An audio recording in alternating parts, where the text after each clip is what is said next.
मित्रों नमस्कार।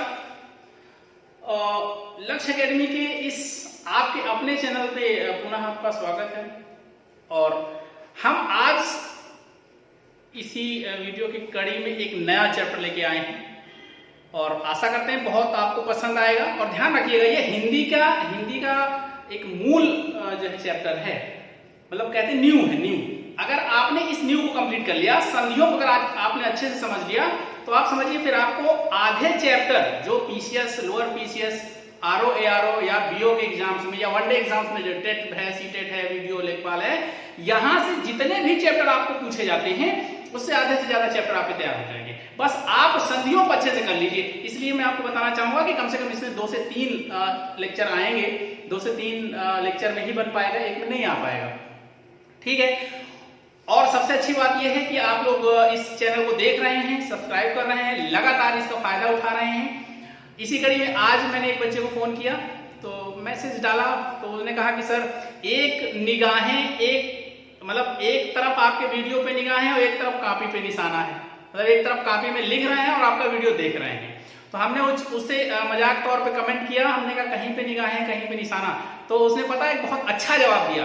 मैं चाहूंगा आप लोग भी इसे सुने और इसको अपने लाइफ में प्रयोग करें और जिद्दी बने। मैं बता रहा हूं, मैं आपके लिए इतनी मेहनत कर रहा हूं और मैं आपसे भी चाह रहा हूं कि आप मेरे से ज्यादा मेहनत करें, क्योंकि आपको इससे ज्यादा लाभ लेना है। ठीक है। उस बच्चे ने जवाब दिया, कहा कि सर नहीं, कहीं पे निगाहें कहीं पे निशाना नहीं है। अब तो आपके लक्ष्य पर निगाहें हैं, अब तो आपके लक्ष्य पर निगाहें हैं और अपने लक्ष्य पर निशाना है। कितनी अच्छी लाइन कही कि अब तो आपके लक्ष्य पर निगाहें हैं और अपने लक्ष्य पर निशाना है। बस ऐसे ही मार्गदर्शन मिलता रहा तो सब अब बनकर के दिखाना है।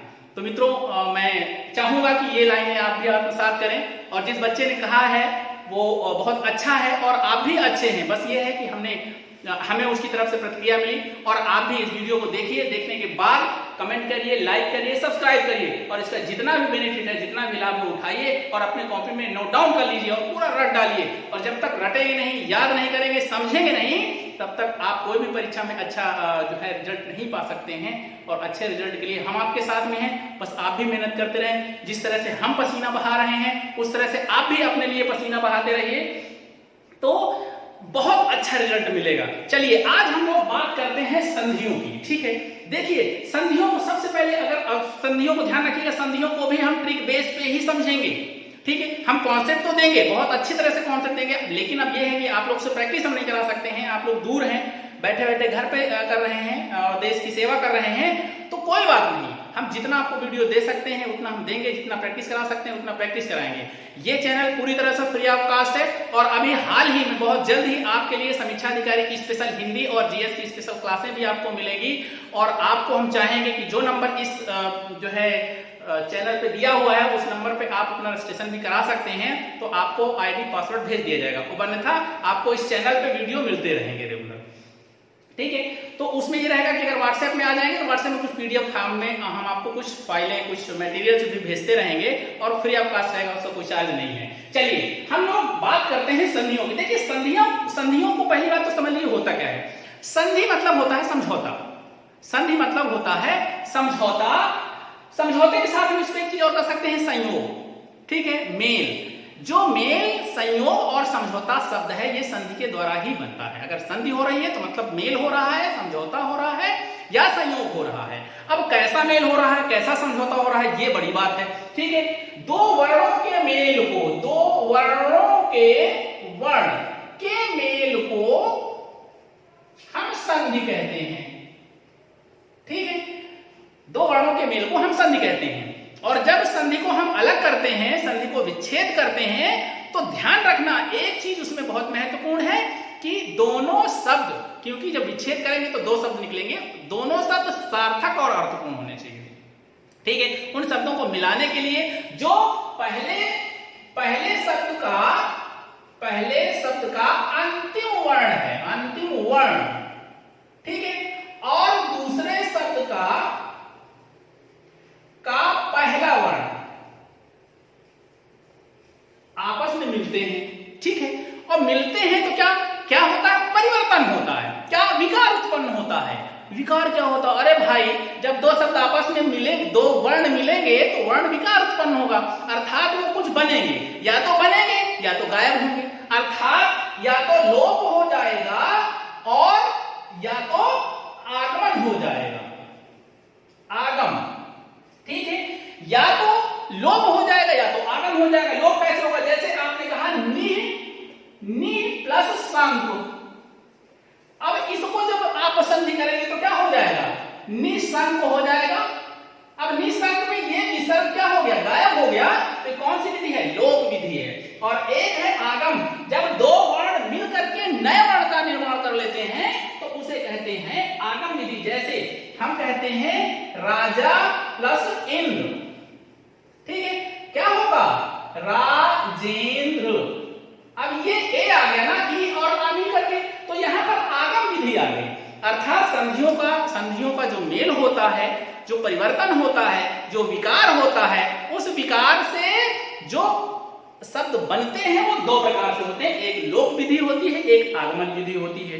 ध्यान रखना, जो संधियां हैं ये संस्कृत शब्द हैं।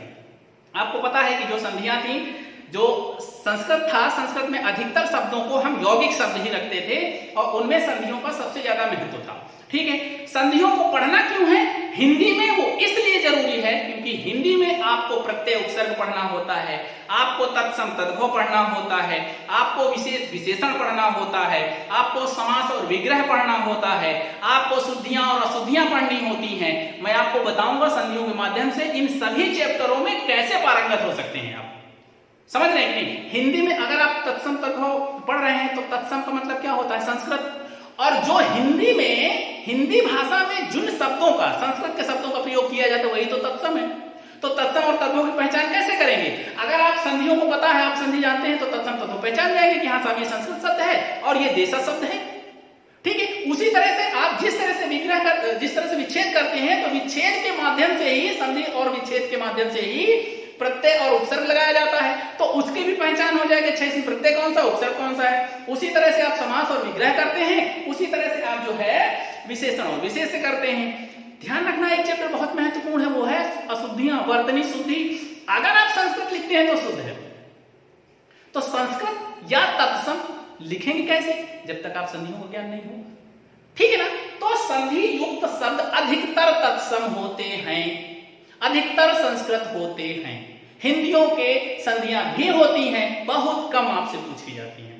तो आज हम लोग इसी कड़ी में हम लोग इन्हीं संधियों को देखेंगे कि संधियां कैसे की जाती हैं, ठीक है। चलिए देखिए, संधियों का जो रूप है वो 6 प्रकार से होता है। 6 प्रकार से कैसे?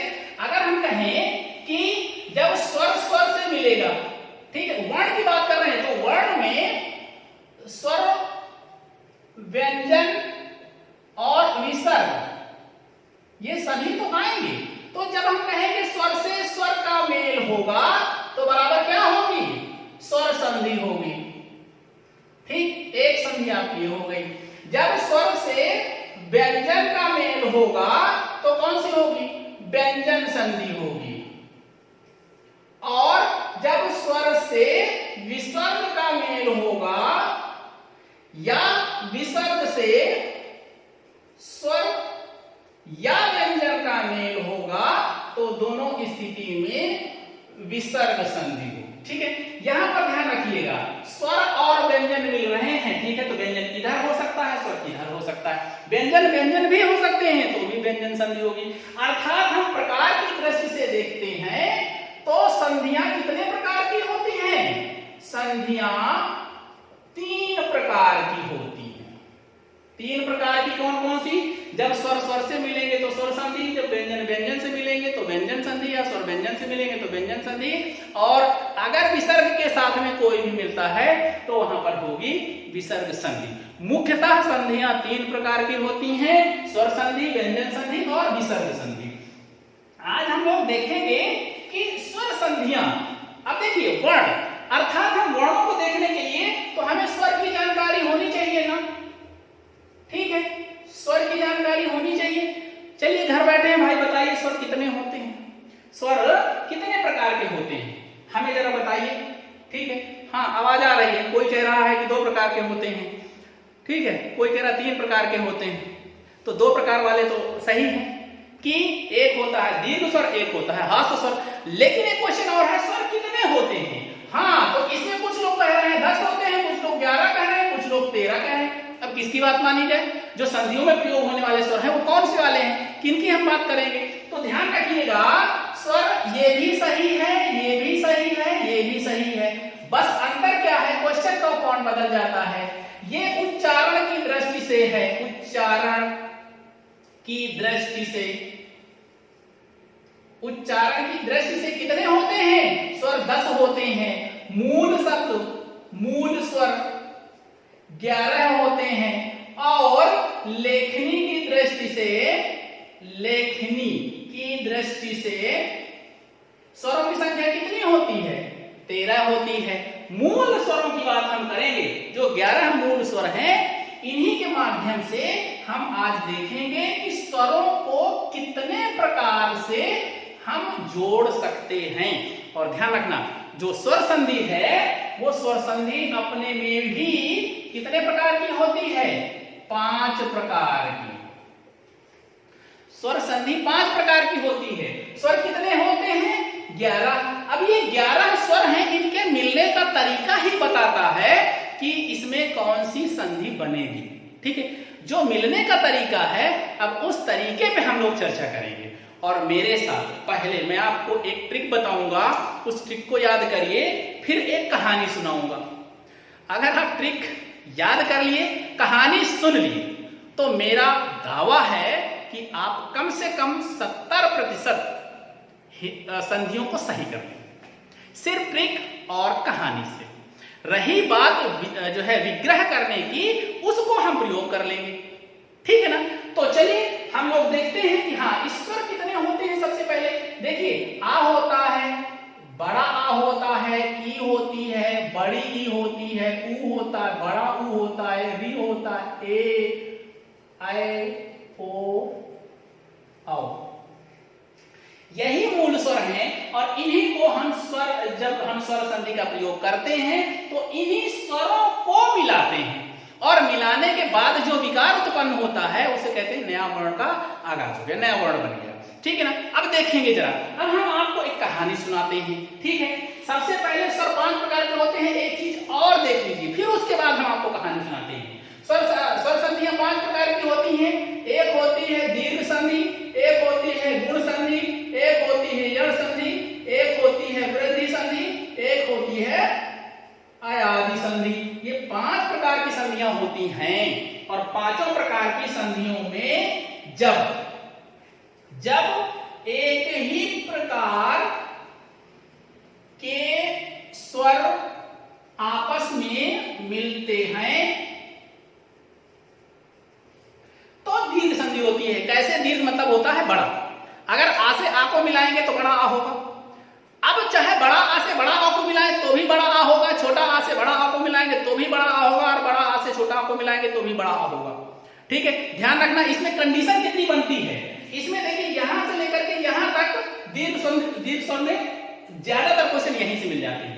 हम इसमें कहेंगे आ से आ मिलेगा, बड़ा आ से बड़ा आ मिलेगा, बड़ा आ से छोटा आ मिलेगा, छोटा आ से बड़ा आ मिलेगा। तो यही कंडीशन तो हो सकती है, कोई और हो सकती है? नहीं हो सकती ना। तो ये 4 प्रकार के आपको प्रैक्टिस करना पड़ेगा, प्रैक्टिकल करना पड़ेगा। और ध्यान रखना है, प्रैक्टिकल के समय पर आपको एक चीज बहुत बारीकी से ध्यान रखनी है कि जो शब्द आप विग्रह करेंगे उसमें दोनों शब्द सार्थक और अर्थपूर्ण होने चाहिए। आधी बीमारी तो यहीं से खत्म हो जाती है। अगर आपने इतना कर लिया तो आधी बीमारी यहीं से खत्म, ठीक है।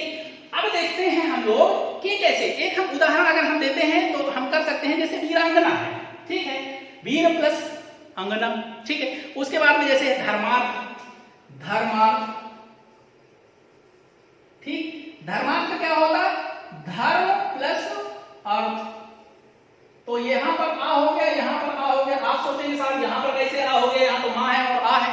ध्यान रखना, कोई भी व्यंजन बिना स्वर के सहयोग से नहीं बनता है। अगर हम का लिख रहे हैं तो का मतलब है का प्लस आ। अगर हम की लिख रहे हैं तो का प्लस ई। अगर हम कु लिख रहे हैं तो का प्लस उ। तो ये ध्यान रखना, जो मात्रा है वो स्वर बताती है, और जो स्वर होते हैं वो मात्रा के रूप में ही आते हैं, ठीक है ना। तो जब हम अभी आगे पढ़ेंगे तो उसमें भी देखेंगे कि हम किस तरह से बीच में मात्राएं आ जाती हैं तो परिवर्तन हो जाता है। चलिए अब हम आपको, ये संधियां हो गई 5 प्रकार की, ठीक है। कौन सी? स्वर संधियां 5 प्रकार की होती हैं। दीर्घ संधि होती है, गुण संधि होती है, यण संधि होती है, वृद्धि संधि होती है, अयादि संधि होती है। अब इसमें एक पहचानने की बहुत अच्छी ट्रिक मैं आपको बताऊं कि एक ही प्रकार के जब स्वर मिलेंगे तो वहां दीर्घ संधि होगी, तो इसको हम हटा देते हैं, ठीक है। इसको क्योंकि याद करने की जरूरत नहीं है, जब एक ही प्रकार के स्वर मिलेंगे तो वहां पर दीर्घ संधि होगी। कैसे पता चलेगा? उसको जब प्रैक्टिस करेंगे, प्रैक्टिकली आप उसको देखेंगे, विच्छेद करेंगे, तब पता चलेगा। और वो है प्रैक्टिकल का काम, वो है प्रैक्टिस का काम, वो है ढेर सारा प्रयोग का काम, वो हम आपको बाद में कराएंगे, ठीक है। अब देखिए, ये आपके पास में 4 संधियां बची। 4 संधियों में हम कहते हैं गुण संधि। अब इसके लिए मैं आपको एक कहानी बताऊं। एक ट्रिक है अगुई,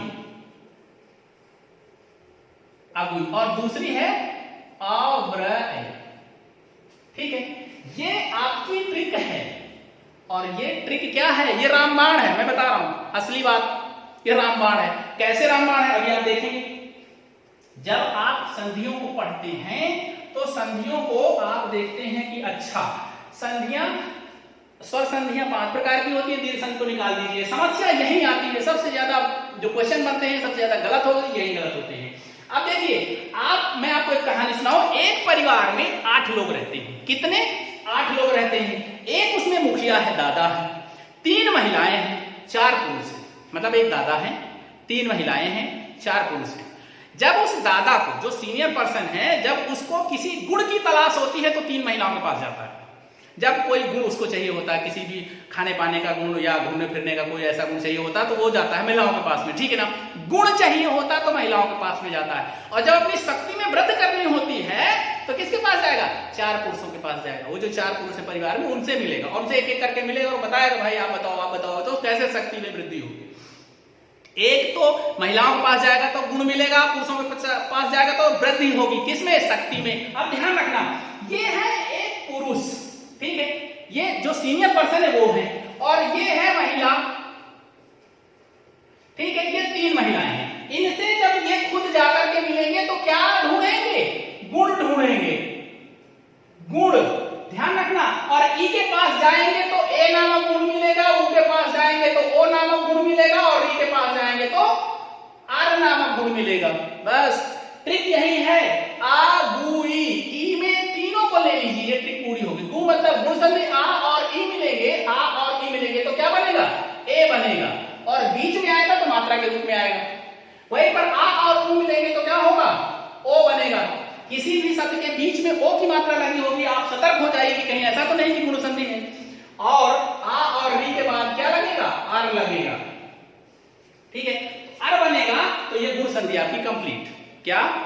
जब जैसे हम यहीं पर कहें महेंद्र, ठीक है, महेंद्र। अब देखिए एक ही मात्रा लगी हुई है, तो यहां पर क्या करेंगे? महा प्लस इंद्र। अब देखिए यहां पर आ गया और यहां पर ई आ गई, अर्थात कौन सी संधि? आ गु ई, गुण संधि हो गई। और क्या हो गया? एक ही मात्रा आ गई, महेंद्र। यहीं पर कहेंगे महोदय, महोदय, ठीक है। अब देखिए महोदय क्या हो, मात्रा लगी तो अर्थात आ और उ मिल रहे हैं ना, इन वर्णों का मेल हो रहा है ना, तो यहां पर कहेंगे महा प्लस उदय। तो यहां पर आ हो गया और उ हो गया, तो ये वाली संधि, ये भी गुण संधि है, और अर्थात बनेगा क्या? वो बनेगा, महोदय हो जाएगा, ठीक है।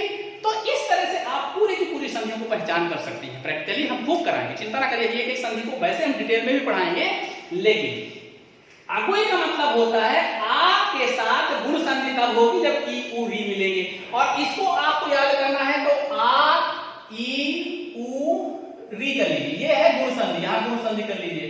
और उसके बाद में जब आ के बाद यहां पर ए आए, ओ आओ आएंगे, तो यहां पर जब पुरुषों के पास जाएंगे ये महोदय, जब ए से मिलेंगे, आई से मिलेंगे, ओ से मिलेंगे और औ से मिलेंगे। देखिए ये इसके परिवार के मुखिया हैं, पुरुष हैं। अब पुरुष है, उनको अपनी शक्ति में वृद्धि करनी है, तो आपको जब शक्ति में वृद्धि करनी है तो किसके पास जा रहे हैं? के पास में। ठीक, अब आ और बा, आ ब्र ए, अर्थात ए ऐ ओ। ठीक है, तो यहां पर क्या होगा, अव्रय, अर्थात ये वृद्धि संधि हो गई। गुण संधि अगुई हो गया, अव्रय हो गया। क्लियर हो गया, अगुई अव्रय ए ऐ ओ औ। ये अंडरस्टूड है, थोड़ा सा समझना पड़ेगा, समझ लेंगे तो जिंदगी में कभी गलत नहीं होगी। ठीक है ना। अब देखिए, अब अगुई अव्रय हो गया, इसके बाद हम ये कहते हैं कि अभी दो संधियां तो आपकी कंप्लीट ही नहीं हुई हैं। आपने क्या गुण कर लिया, आपने वृद्धि कर लिया, यण तो अभी बाकी है, अयादि तो अभी बाकी है। कुछ नहीं, ये भी एक सिम्टम्स है, अपने दिमाग को बैठा लीजिए। क्यों? क्योंकि ये अड़ा है गुण में और यण में भी अड़ा है, अर्थात गुण का उल्टा यण होता है। जो संधि गुण है उसका उल्टा यण होता है। कैसे होता है? अभी आपने देखा कि जो घर का मुखिया था, आ नामक मुखिया, ई उ और री से मिल रहा था, तो क्या बन रहा था? गुण संधि हो रहा था। अब अगर ये ई उ री को मिलना होगा, मान लो कोई महिला है, उसको भी जाकर के दादा से सलाह लेनी है, तो ई जब जाएगी आ के पास में, तो अर्थात ई पहले होगी। अर्थात हम ये कहें ई प्लस आ होगा, ई पहले होगी, ध्यान रखना है। यण संधि में क्या, ई उ री पहले आएंगे, उसके बाद में दूसरा कोई भी वर्ण आए। मतलब ये कि जो पहला शब्द है उसका अंतिम वर्ण ई होगा, उसके बाद वाला वर्ण दूसरे शब्द का पहला वर्ण कोई भी। उसी तरह से अगर पहले वाले शब्द का अंतिम वर्ण उ है, उसके बाद कोई भी वर्ण हो, पहला री है तो उसके बाद कोई भी हो, तो वहां पर कौन सी संधि होगी? यण संधि होगी। कैसे? अगर हम कहें ई प्लस आ उ प्लस आ री प्लस आ। अब देखिए, ये इसी का उल्टा नहीं हो रहा है। पहले आ के बाद ई उ री आते थे, अब ई उ री के बाद आ रहा, या कोई स्वर आएगा, ध्यान रखना है। अब यहां पर क्या होगा, जब ये पहले वाले में क्या मिले थे, ए ओ अर बन रहे थे, और यहां पर क्या, जब ई पहले हो जाएगा तो यहां पर या बनेगा, और यहां पर वा बनेगा, और यहां पर रा बनेगा। बस क्लियर। गुण संधि यण संधि आपस में उल्टे होते हैं। गुण का उल्टा यण होता है, यण का उल्टा गुण होता है। दोनों में अड़ा है, पहचान लीजिएगा। ठीक है ना। तो पहले में ए ओ अर बनेंगे, दूसरे में या वा रा बनेगा। कैसे बनेगा, यह प्रैक्टिकल की बात है, इसको हम अगले वाले में देखेंगे। एक ट्रिक का, इसी का अपोजिट हम देख लेते हैं। देखिए, गुण का उल्टा तो यण हो गया, अब वृद्धि का उल्टा क्या है, इसमें भी दा है और इसमें भी दा है। वृद्धि धी और धी, मतलब वृद्धि में दा है और इसमें भी दा है, अयादि में भी दा है, तो वृद्धि का उल्टा अयादि हो जाएगा। कैसे हो जाएगा, यहां पर समझ लीजिए। अगर ए के बाद आ आता है तो कौन सी संधि होगी? अयादि संधि होगी। अर्थात ए प्लस आ, आए प्लस आ, ओ प्लस आ और औ प्लस आ। इन स्थितियों में क्या बनेगा? अयादि संधि होगी। ठीक है, वृद्धि का उल्टा होता है अयादि। तो इस तरह से आप अगर पूरा का पूरा आप समझेंगे तो मेरे हिसाब से संधियों को आगे पढ़ने में कोई भी दिक्कत नहीं होगी। और इसके बाद, आज तो हम यहीं तक कराएंगे, इसके बाद जो दूसरा वीडियो होगा उसमें हम पूरी तरह से प्रैक्टिकल कराएंगे कि गुण संधि में कौन कौन सी संधियां बनती हैं, कौन कौन से योग होते हैं, किस प्रकार से उनका विग्रह करेंगे। देखिए, दो चीजें हैं, संधि और विग्रह, दोनों पढ़ना बहुत जरूरी है। ठीक है, तो आज की वीडियो बस यहीं तक। इस ट्रिक को और कहानी को, दादा वाली कहानी को आपने समझ लिया है। 8 लोग एक परिवार में हैं, दादा हैं 3 महिलाओं के साथ में, जब जाके सलाह मशविरा करते हैं तो उनसे गुण ढूंढते हैं। गुण तो ए से ई से मिलेंगे तो ए नामक गुण मिलेगा, ऊ से मिलेगा तो ओ नामक गुण होगा, और री से मिलेंगे तो अर नामक गुण होगा, और अगर पुरुषों से मिलेंगे तो वृद्धि संधि होगी। और वहां पर हम जो है ए ऐ ओ औ को शामिल करेंगे। ठीक है, और इसी का उल्टा अयादि संधि होता है। एक एक संधियों के बारे में हम लोग डिटेल से चर्चा करेंगे। अगले वीडियो को, इस वीडियो को भी देखिए, अगले वीडियो के लिए इंतजार करिए। बहुत जल्द अगला भी वीडियो आने वाला है। बस एक ही रिक्वेस्ट है, अपनी जिद बनाए रखिए, अपनी सोच को पॉजिटिव रखिए, और ये मान लीजिए कि हमारा बस रिजल्ट आने वाला है, हमारा टेस्ट लगा हुआ है। हम उस टेस्ट के लिए कुछ भी हो जाए, बहुत समय मिल गया आपको, बहुत अच्छा समय मिल गया है, अब इस समय का सदुपयोग कर लीजिए। ठीक है, चलिए अगले वीडियो तक नमस्कार। अगले वीडियो में फिर मिलेंगे, और लाइक सब्सक्राइब जरूर कर दीजिएगा प्लीज। ओके, कमेंट भी जरूर करिएगा। Thank you.